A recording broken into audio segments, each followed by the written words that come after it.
صباح الخير، صباح النور، صباح التفاؤل. عاملين ايه؟ يا رب تكونوا بخير. النهارده انا اتلقيت الجو حلو والشمس طالعه، فقلت اطلع اتكلم معاكم شويه وتمشوا معايا وانا رايحه الباليسترا او الجيم.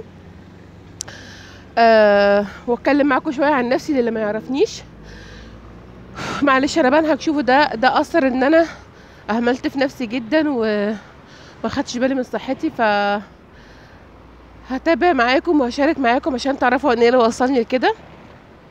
بصوا النهارده النهار جميل اهو، احنا في منطقه البو، منظر تحفه. اللورا انا ابتديت مش عارفه من وصفه السمك. انا قلت لكم ان انا هبدا ان شاء الله هاكل اكل صحي وههتم بصحتي شويه عشان انزل في وزن، لان وزني زاد يعني مؤخرا كتير جدا بسبب ان انا اهملت ان انا اخرج وما بتمشاش كتير وما بتحركش كتير، كمان بسبب شغلي وهعرفكم عليه بعدين انا بشتغل ايه. فهو ده اللي ساعد ان انا ما يعني وزني يزيد وبالتالي مشاكل صحيه، بنهج، مش قادره امشي، ظهري وجعني، كل الحاجات دي. واعتقد مش انا لوحدي، في ستات كتير كده.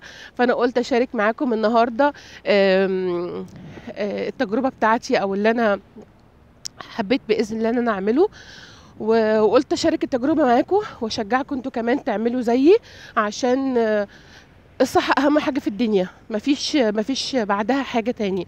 لو انت صحتك راحت مفيش أي حاجة في الدنيا تقدر تعوضها لك. وغير كده انت مش بتحافظي صحتك عشان نفسك انت بس، لا، عشان ولادك، عشان جوزك، عشان حبايبك، الناس اللي بتحبك. فالصحة مش هتبقى ليك انت وحدك بس. فانت لو خدتي بالك من صحتك بالتالي هيعود على ولادك وعلى بيتك وعلى كل حاجة في حياتك. البرد طبعا مبهدلني.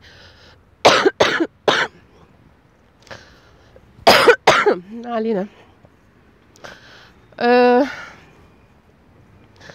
بصوا، انا هبتدي معاكم الاول. انا جيت ايطاليا هنا سنة 99.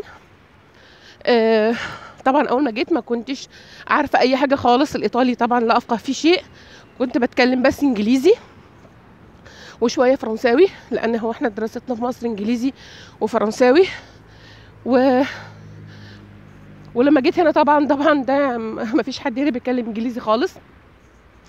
فطبعا لقيت مشكلة في الاول اول ما جيت اني اتفاهم مع الناس. فحاولت يعني امشي نفسي شويه في البلد، وان انا اعرف ازاي اسامي الحاجات او اتكلم ايه او اقول ايه. فساعتها انا جبت كتاب بيتباع هنا في ايطاليا اسمه انا اتحدث الايطاليه، هبقى اوريه لكم في يوم.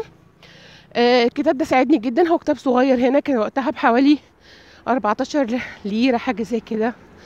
فالكتاب ده ساعدني جدا ان انا اعرف على الاقل بدايات اللغه الايطاليه، ازاي امشي نفسي لو راح اشتري لبن، راح اشتري عيش، حتى هصبح على حد، همسي على حد، هطلب حاجه من حد. فبيساعدك ان انت ازاي تعرفي تتعاملي مع الناس. المهم بديت شويه شويه في الكتاب دوت. وبعدين ساعتها ربنا رزقني بحمل بنتي نادين، اول حمل ليا. وطبعا هنا للي عايشين في ايطاليا عارفين ان اول ما يحصل حمل لازم بتروح ست بتتابع مع الكونسولتوريو او المستوصف اللي هو تبع كل منطقة ليها مستوصف أو مركز صحي. لازم الست بتروح بتتابع فيه من أول حملة لحد الآخر عشان الإشعاعات والتحاليل وكل الحاجات دي. وطبعا عشان تروحي الدكتور لازم تكوني على الأقل عارفة تقولي أنا عندك إيه أو حاسة بإيه، أو على الأقل تفهمي هو بيقولك إيه. فأنت بتعملي كده عشان خاطر صحتك وصحة البيبي. فهقف شويه لان بنهج، مش عارفه اتكلم. فكان لازم ان انا اتعلم غصب عني عشان خاطر اقدر اقول للدكتور انا عندي ايه او حاسه بايه وكده.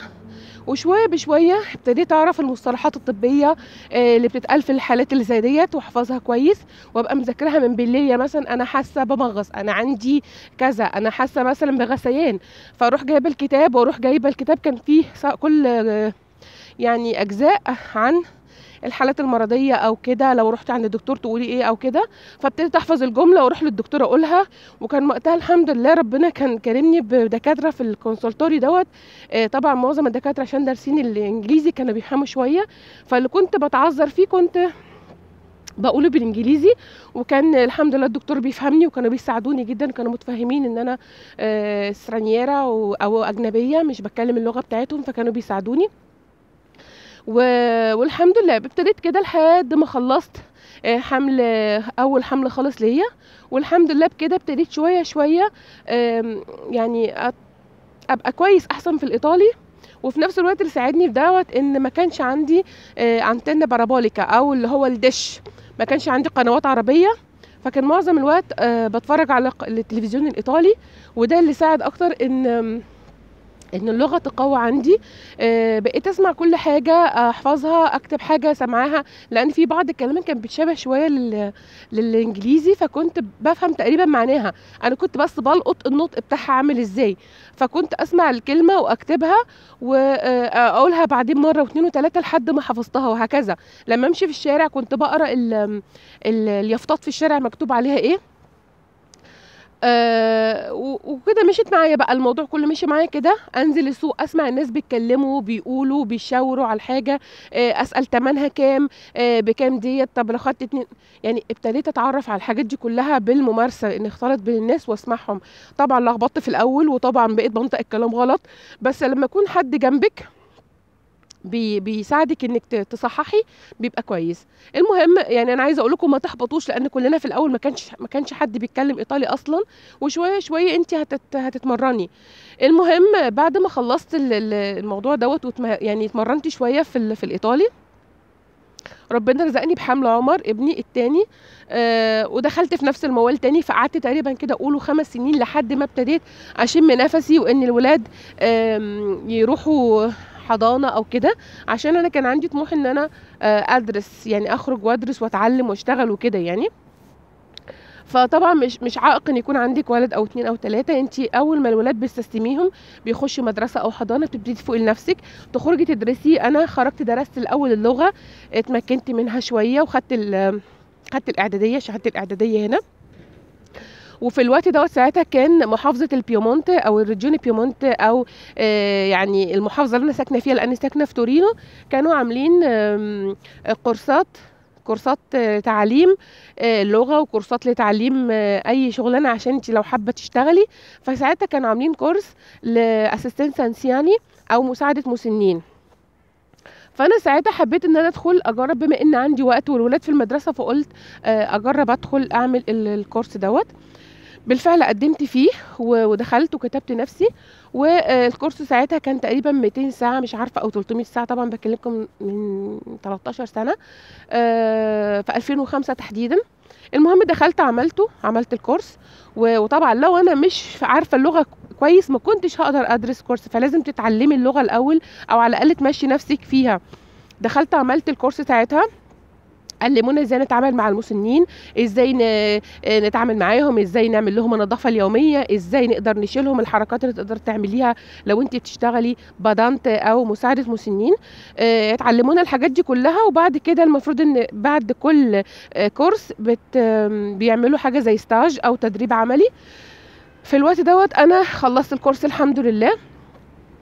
وفي يعني بعدها باسبوع تقريبا، سبحان الله، يعني لما ربنا سبحانه وتعالى بيريد، لان البني ادم عنده عزيمه وعنده قوه، فربنا بيسر الاحوال. بعد ما عملت الكورس تقريبا باسبوعين اتصلوا عليا المكتب اللي كنت عامله معاه الكورس عشان اعمل استاج للكورس بتاعي. ورحت عملت استاج فعلا اسبوعين، كان مع ست مسنة روزا الله يرحمها ويحسن إليها يا رب. رحت عملت معاها ستاج أسبوعين، وعجبهم شغلي وعجبهم الطريقة بتاعتي، وهي الست استريحت لي، لأن أهم شيء إن الشخص نفسه يستريح لك. فالحمد لله ربنا كرمني، وسبحان الله بقى ده هو ده شغلي. بعدين اشتغلت عندهم وشغلوني عندهم، والى اليوم انا شغاله عندهم برضو. هحكي لكم الموضوع ده بعدين. انا اشتغلت معاهم ساعتها وتعلمت طبعا شويه بشويه، اللغه اتقوت اكتر، معلوماتي اتقوت اكتر لما بكوني دارسه حاجه غير ما تعمليها بشكل عملي. فالحمد لله دي كانت يعني اول مراحل حياتي، فابتديت شغلي من هنا، ابتديت احس بنفسي، ابتديت اعمل حاجه. طبعا ان كل ده ما يجيش على حسابك وحساب بيتك وحساب اولادك، فالحمد لله قدرت اوفق بين الثلاث حاجات، والحمد لله ربنا يعني يسرها معايا. دي اول حاجه مبدئيا، ده موضوع الشغل واللغه، يعني مش عائق خالص ان انت تكوني في بلد غريبه وتشتغلي وتتحركي. اهم حاجه ابدأي، ما تقفيش ساكته، ما تستنيش ان حد يعمل لك حاجه، انت ابدأي، ما تبقيش متكله على جوزك في كل حاجه. جوزك عنده شغل وعنده وقت، يعني عنده اشغاله، فما تبقيش انت كمان عبء عليه. ابدأي اشتغلي عشان تفيدي نفسك، تفيدي اولادك بعد كده. فدي كانت تجربتي. بعد كده لما ابتديت اشتغل ووديت الدنيا، ابتدت تتفتح معايا شويه في اللغه وفي يعني في انك تتعاملي مع الناس، تتجرئي، ما تتكسفيش من حاجه، لان طبعا مجتمع غريب عليكي، فبتبقي في الاول متاخده منه شويه. بمجرد ما بتعملي كده انت بتحسي بثقه في النفس، انت مش خايفه ان حد يكلمك في الشارع ما تعرفيش تردي عليه، ان حد يقول لك حاجه وانت تبقي واقفه كده مش فاهمه، خصوصا انها لغه غريبه. فابدأي كده وان شاء الله ربنا هيكرمك. مش عارفه انا قلت لكم في الاول ولا لا، انا طبعا للي اول مره يشوفني انا اسمي هند، مش عارفه انا كنت قلت ولا لا. انا اسمي هند ومن محافظه القليوبيه، وبفتخر جدا انا من محافظه القليوبيه. عندي 41 سنه، ما بكسفش ان انا اقول سني، ما عنديش مشكله خالص، عندي 41 سنه. وزي ما قلت لكم عندي نادين وعمر 18 سنه و17 سنه، فيعني مش صغيره، يعني انا كبيره.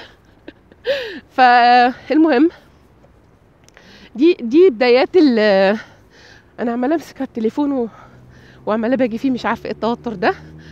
دي كانت تقريبا مجمل قصتي في الموضوع كله. زي ما قلت لكم انا دلوقتي المفروض ان انا رايحه الجيم، و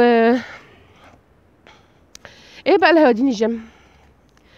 زي ما قلت لكم انا مؤخرا اهملت نفسي جدا، زي كل الستات اللي بيهملوا نفسهم، لا بيبصوا لصحتهم ولا يبصوا لاكلهم، وساعات بيجي لنا فتره اكتئاب ومش طايقين الدنيا وما فيها. واحنا لما بنكتئب بنطلع يعني بنطلع اكتئابنا في الاكل. وده اللي حصل لي فعلا. قله الحركه والاكل وفي غير ميعاد وكده، والاكتئاب، وان ساعات بيبقى يعني الدنيا مقفله معاكي لاسباب كتير عديده.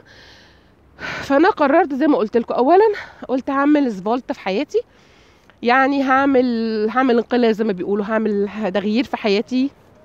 اولا هاكل صحي، ثانيا هعمل رياضه في الوقت طبعا اللي انا اقدر فيه اعمل فيه رياضه، لان انا مش كل يوم بقدر اخرج، انا ممكن اخرج يومين بس في الاسبوع بسبب شغلي.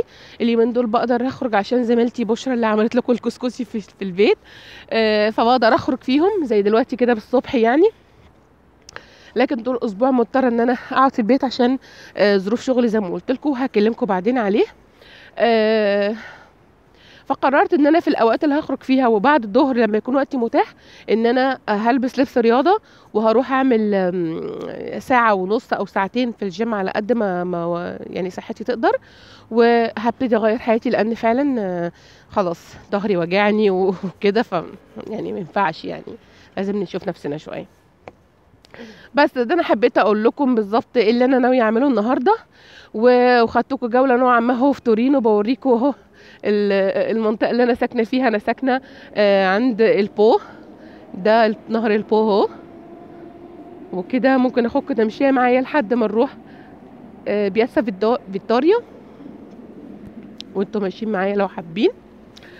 بس انا حبيت بس اقول لكم نبذه عن اللي انا عايزه اعمله ان شاء الله في الفتره الجايه من حياتي، لعل وعسى حد يكون شايفني يتحمس هو كمان.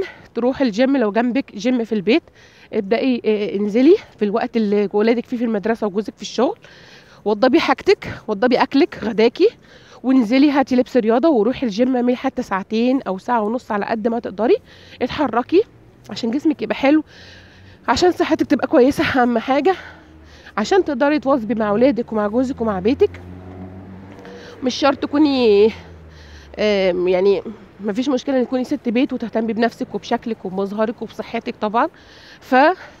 وضبي بيتك، وضبي اكلك، انزلي الجيم، اعملي ساعه، ارجعي البيت، وضبي غداكي وغدا جوزك، غدي ولادك لما يجوا المدرسه الساعه 4 غديهم، ولو حابه كمان بعد الظهر لو في يعني بوسيبيليتي ان جوزك يبقى مع الاولاد، اخرجي تمشي كمان نص ساعه ولا ساعه. يا اما اعملي ده لو انت حابه، اعملي ده في الوقت اللي ولادك وجوزك فيه المدرسه لو انت يعني مش حابه. المهم ما تهمليش نفسك وما تهمليش صحتك. حاولي حاولي حاولي بقدر الامكان تاخدي بالك من نفسك وبصحتك، مش عشانك انت بس، عشان خاطر ولادك كمان. لان لو انت مش كويسه ولو صحتك مش تمام مش هتقدري تفيديهم بحاجه. اسفه لو كنت طولت عليكم. دلوقتي انا هروح الجيم، ولو عايزين تتحفزوا كمان عرفوني، ممكن اصور لكم هناك واوريكم الدنيا هناك عامله ازاي. ولو حابين تتعرفوا عليا اكتر برضو بعرفوني، انا مش عايزه ابقى تقيله عليكم. اشوفكم في فيديو تاني ان شاء الله. صباحكم فل.